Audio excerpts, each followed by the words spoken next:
U.S. meat exports have an important impact on corn and soybean farmers' bottom line. Thanks to the partnership between Indiana Soybean Alliance, Indiana Corn Marketing Council, and U.S. Meat Export Federation, Indiana farmers are enjoying exceptional corn and soybean returns. USMEF is tasked with increasing demand in current and new export markets. This is an organization that does so much good for the industry.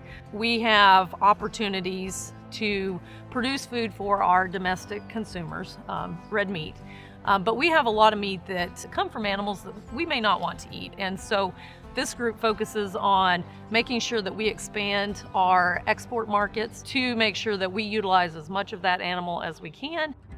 Through the Indiana Soybean Alliance, then, they support USMEF programs.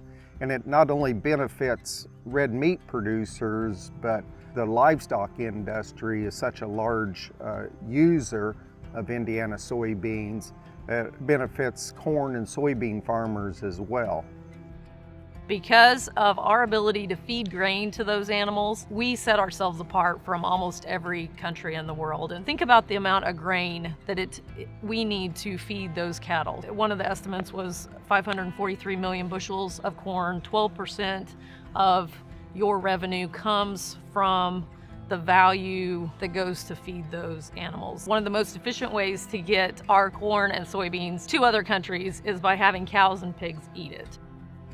For the past 45 years, USMEF has been implementing programs to increase U.S. red meat exports. Beef and pork exports have quadrupled in the past 25 years as a result. Even better, this year, corn revenue back to Indiana generated by pork exports totaled $200 million, and soybean revenue back to Indiana generated by pork exports totaled $98 million.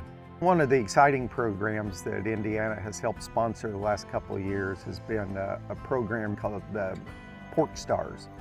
We know that in those restaurants and in those hotels, they're looking for high quality meat products. And so they bring the chefs in and they have a barbecue contest, or they bring the chefs in and just talk about what some of the attributes are for some of our products. There are so many cool things that are happening with chefs around the world that are coming from your checkoff dollars and programs that groups like the U.S. Meat Export Federation are putting together.